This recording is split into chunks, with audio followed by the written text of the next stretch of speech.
All right, a very good evening to you. Many thanks for joining us this night on the broadcast. You're watching KUTV Weekend Live. Let's get an introduction.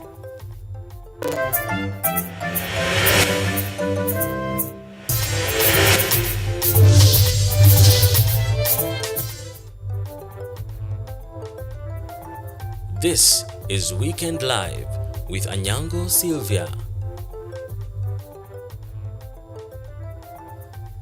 That's right, and on the sign language interpretation tonight is Lucy Kieri. Remember, this broadcast is also coming to you live on YouTube at KUTV News Kenya, and you can also engage with us on other social media platforms.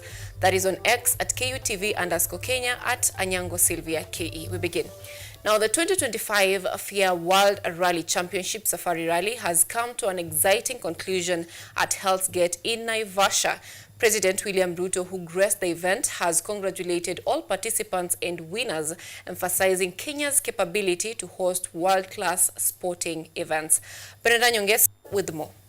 The dust has finally settled in Naivasha after the 2025 FIA World Rally Championship came to an end today. President William Ruto, who led the closing ceremony of the event, praised both the participants and the winners. This rally, along with other major global events, such as the African Nations Champions CHAN, Africa Cup of Nations, and Kenya Open, is ample demonstration that Kenya is more than capable of hosting world-class sports events. These activities are the fuel that powers the growth of our economy, and we are committed to continuing to support them. Welsh driver Elfyn Evans secured back-to-back WRC victories for the first time in his career.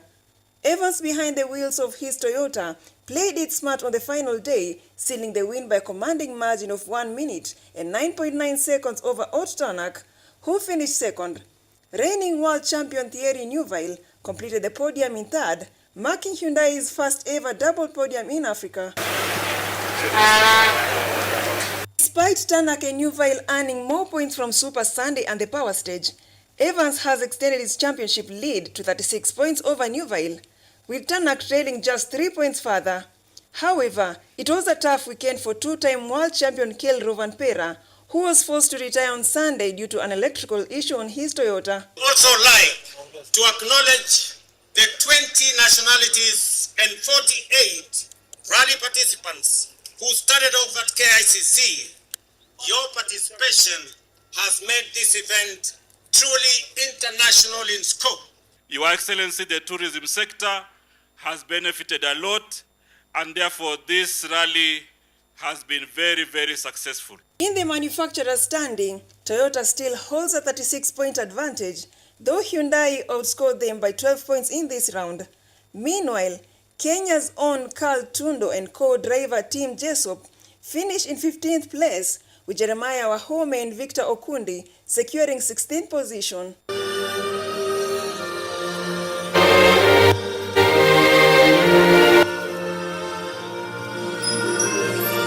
It has been a rally filled with intense competition, breathtaking moments and unfortunate setbacks, but one thing remains clear: Kenya has once again proven itself as a world-class motorsport destination.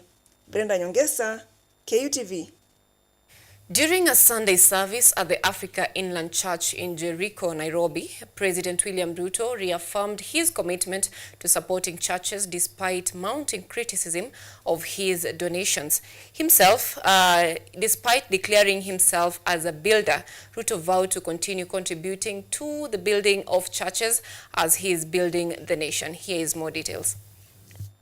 Following the disapproval of President William Ruto's giving of millions to churches in the country with his attendance at Africa Inland Church in Jericho, Nairobi County, the sermon and speeches turned into a discussion on whether giving should be made private or public. From a theological position, giving can be either. How did we know how much Solomon gave to dedicate the temple in Jerusalem? It was made public. How did we know how much the widow gave? Jesus announced our offering. There is a reason why everybody gives in church and gives to God. And Bishop, you have said well, it is not up to us, whether we are leaders in the political arena or church leaders, to be judges. On his part, President William Ruto took a stand on his giving culture. God has given me a chance to be a builder, and I have built many things. Na katika hiyo harakati ya kujenga, pia kanisa la Mungu tutajenga. Naona mnapata wasiwasi kama tujenge tusijenge. Let me tell you, tutamuhaibisha shetani. Shetani hawezi kutuzuia kujenga nchi yetu ama kujenga makanisa zetu. Majority Leader Kimani Ichung'wah used the occasion to caution church leaders against involving themselves in political affairs, emphasizing the importance of maintaining neutrality. We have had a challenge where some of our church leaders have become judges, have become more of political players. And therefore we sit back and ask ourselves, if the church, instead of praying, guiding, offering positive criticism, becomes political prayers, who then will become the conscience of society? Nevertheless, Ruto affirmed that he has no enemies but competitors who challenge his performance. He noted that the government has enough space for everyone to be involved in development. Mimi sina maadui. Hata mmoja I don't have. Pengine kule tu kuna watu ambao tunashindana na wao. Na kushindana ni kitu mzuri. It brings out the best in all of us. It is not that one must lose for one to gain. We can all be winners. The president has reiterated his desire to ensure that Kenya remains a peaceful and united country, free from tribalism, hatred, division, and discrimination. This involves the recent inclusion of leaders drawn from parties affiliated to the ruling UDA party, including the ODM party, in government as cabinet secretaries, principal secretaries, ambassadors, and chairs of various parliamentary committees. This was, of course, at the cost of losing leaders opposing the government and those who are considered Gachagua sympathizers. Anyango, Sylvia, KUTV. Now this morning, suspected Al-Shabaab militants launched a deadly attack on a National Police reservist camp in Garissa County, leaving 6 Kenyans dead and 4 others injured. The heavily armed assailants stormed the camp during the early hours, overpowering the officers and briefly taking control of the camp. A multi-agency security team led by the Anti-Terrorism Police Unit (ETPU) has launched an inquiry into the attack. Efforts are underway to track the assailants and secure the area. The incident occurs as the government continues consultative efforts to address ongoing border disputes with Somalia, highlighting the persistent threat posed by militant groups along the border.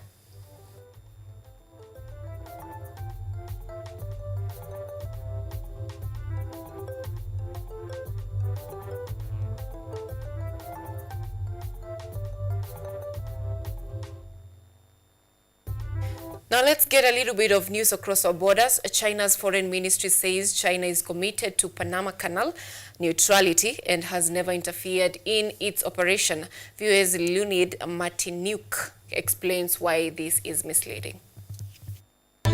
On March 5th, China Foreign Ministry spokesperson Lin Jin affirmed Beijing's commitment to keeping the Panama Canal a neutral international waterway and that it has never interfered in its management. China stays committed to maintaining the status of the canal as a permanently neutral international waterway. China has never engaged in the management and operation of the canal. That claim is misleading. China has been using its Belt and Road Initiative, or BRI, to strategically expand its presence in seaports worldwide. Analysts say that by securing key ports, Beijing is aiming to strengthen its geopolitical influence to dominate global trade and maritime logistics. Hong Kong-based Hutchison Ports Holdings (HPH) have owned terminals on both ends of the Panama Canal since 1997. In 2017, the South China Morning Post described its founder Li Ka-shing as the biggest beneficiary of BRI funding, operating 22 ports in 18 countries along the BRI route. CK Hutchison Holdings, of which HPH is subsidiary, has faced standing allegations of collusion with the Chinese Communist Party, with whose leadership Li has long had established ties. Li's son and successor Victor Li is a longtime member of the Chinese People's Political Consultative Conference, one of Beijing's top political advisory bodies.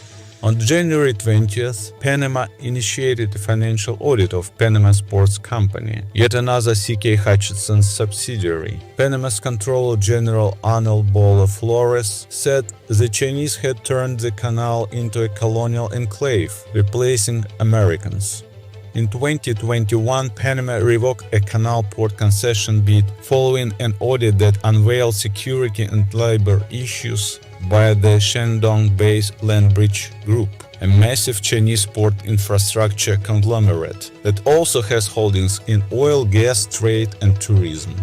Australia and Israel similarly rejected CK Hutchison's bids for infrastructure projects, citing national security risks. On that note, we are taking the very first break on the broadcast tonight. Agribusiness is on the other side of the break.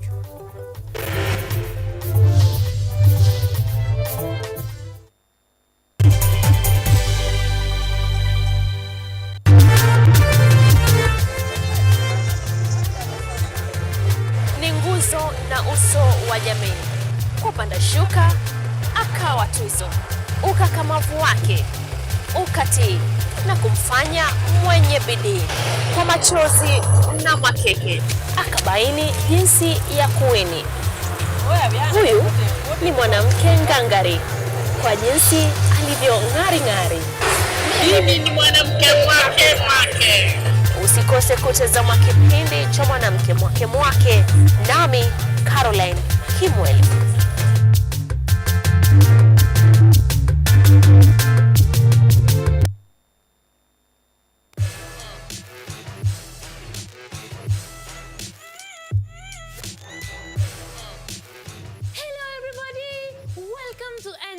Where we ask the coolest questions in science. Let's go!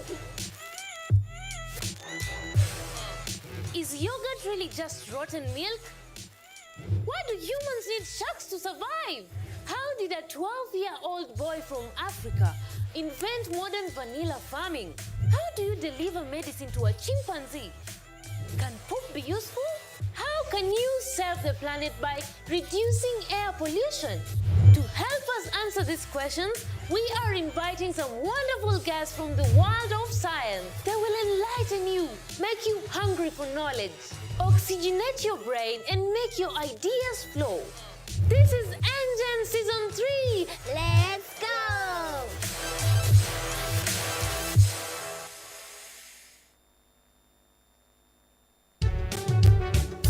Now, let me give a very good example of something that has happened last year. And the genesis of a Gen Z protest. Yeah. I think it was in 17th of June. Yeah. Not the day in which people stormed Parliament, or the day before. The first day. If you remember when the well, protest started. when they started Yeah. very well. Yeah. So, brief facts. People actually went and presented petitions to members of parliament, and they told them, no, we don't want this and this and that. Then what happened? Members of parliament came out gesturing and making a lot of noise, saying that we will pass it by force, by force, by force. Then people started organizing what? Protests.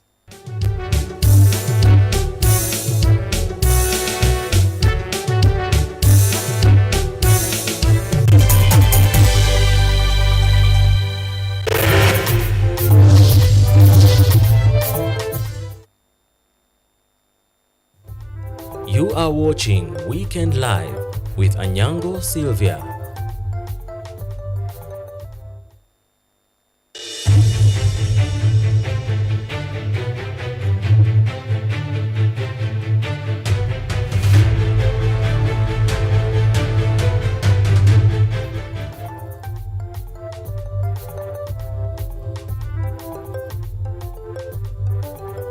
Welcome back. Now, Agriculture and Livestock Development Cabinet Secretary Mutahi Kagwe has lauded the involvement of more young people in agriculture, highlighting that their interest in the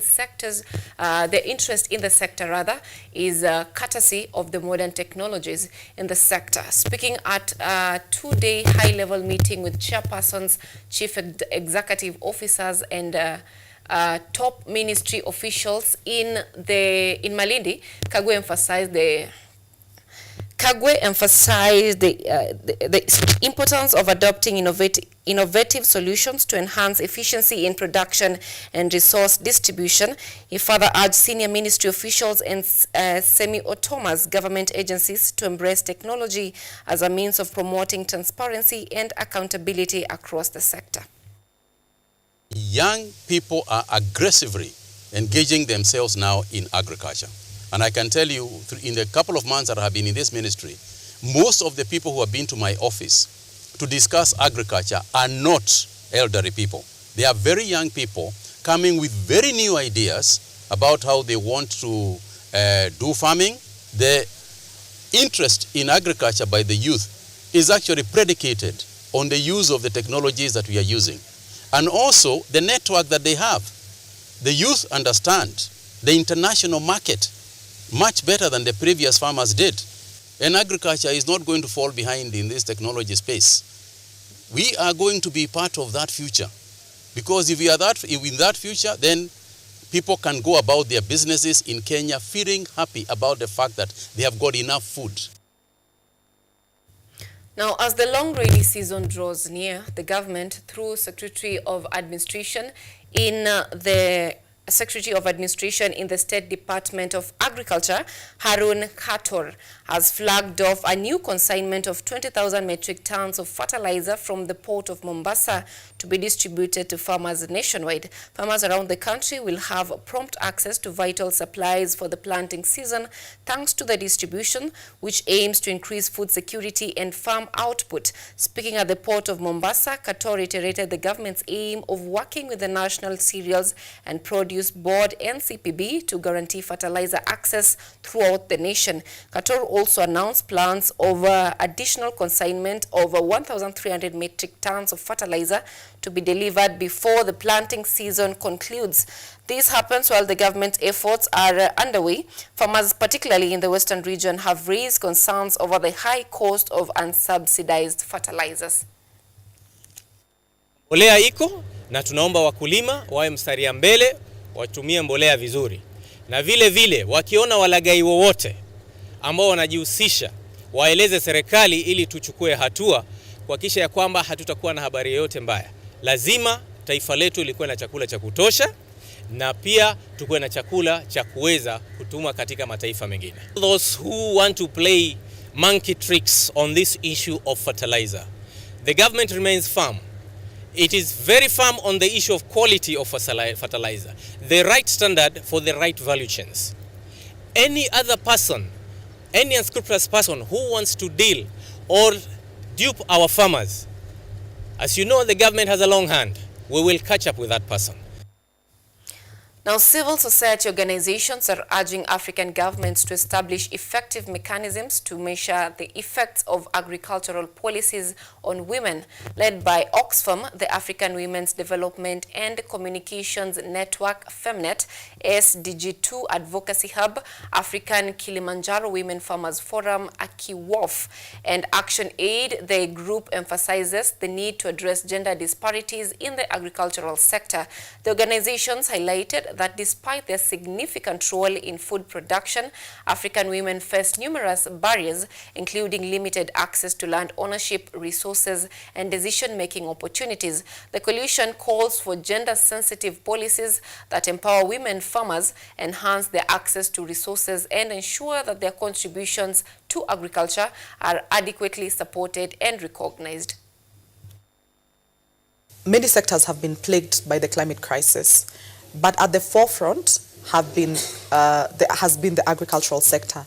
And because of the role that women play, which is central in agricultural value chains, as we all know, they are not just food producers, they are also retailers, they are also distributors, they are also consumers. All of these aspects of of the food system have been affected, and therefore women have been affected greatly across the value chain. Despite the fact that women constitute the majority of the workforce that actually drives agriculture in Africa, there's a lot of systemic inequalities and systemic challenges that they face. Addressing these systemic challenges is great for social justice. Gender-based violence cuts across all sectors, and agriculture is not left behind. So you'll find that when it comes to issues GBV within the agricultural value chain, again, these are issues that we are keen to address through policy and, of course, programmatic interventions.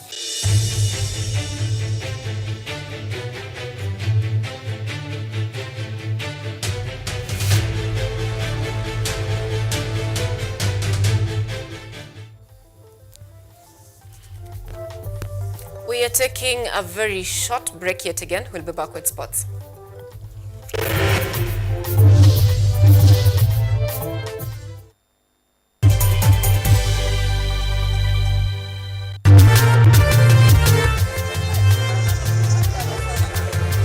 Ni nguzo na uso wa jamii. Kupanda shuka, akawa tuzo.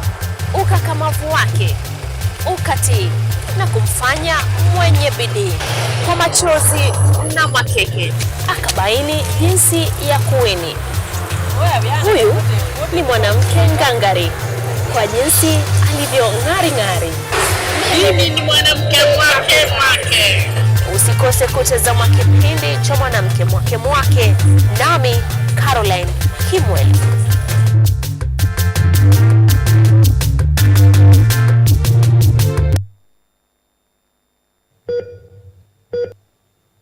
Are you healthy, or rather, do you maintain a healthy lifestyle? According to WHO, health is regarded as a state of complete physical, mental, and social well-being, and not merely the absence of disease. Welcome to Focus on Health, a show on all matters health, wellness, and lifestyle.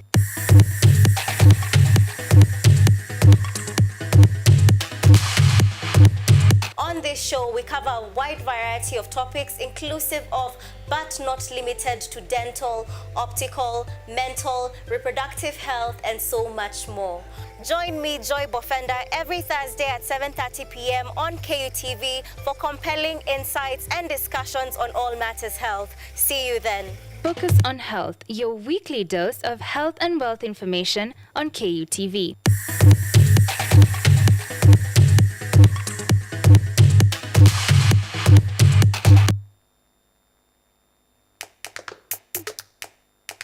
Baada ya kutafuta kazi, tunaweza kuanzisha miradi yetu ambayo ingetusaidia kubadilisha maisha ya wazazi wetu. Kwa vijana wenzangu, wengi hawana kazi, lakini ikiwa sisi wenyewe tutajiamini, tunaweza kujiajiri wenyewe. Afrika kwa kweli tuna mahitaji ambayo ukiyasuluhisha unaweza kuathiri watu kwenye bara hili. Bila uoga,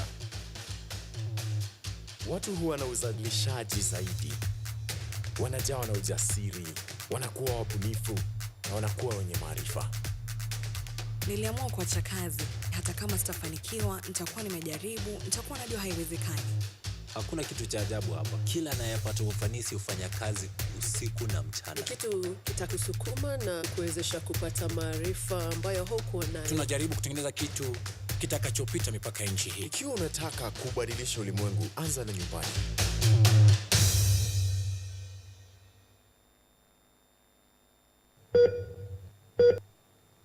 Are you healthy, or rather, do you maintain a healthy lifestyle? According to WHO, health is regarded as a state of complete physical, mental, and social well-being, and not merely the absence of disease. Welcome to Focus on Health, a show on all matters health, wellness, and lifestyle.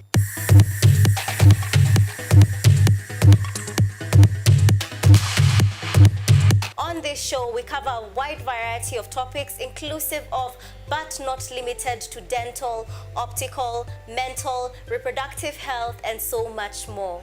Join me, Joy Bofenda, every Thursday at 7:30 p.m. on KUTV for compelling insights and discussions on all matters health. See you then. Focus on Health, your weekly dose of health and wealth information on KUTV.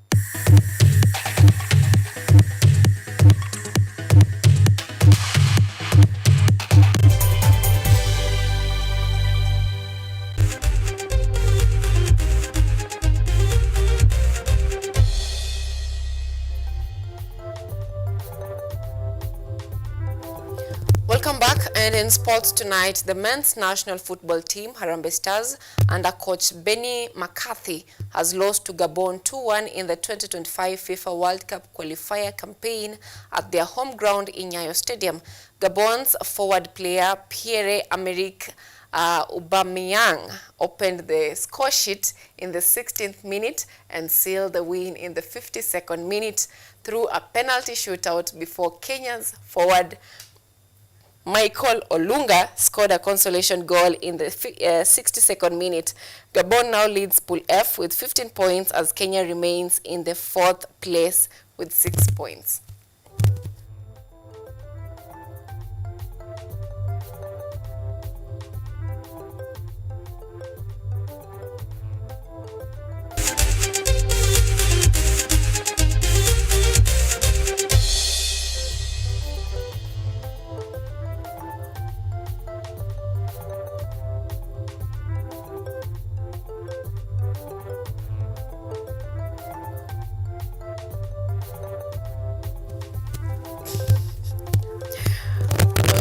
Now that is it from us tonight. Thank you so much, dear gentle viewer, for staying with us this far. And need I mention that Safari Rally is over. Guys, let's get back to work to watch a pressure. Now, that is it from us. Our sign language interpreter tonight is Lucy Kierie, and I'm Anyango Sylvia. Have a good night.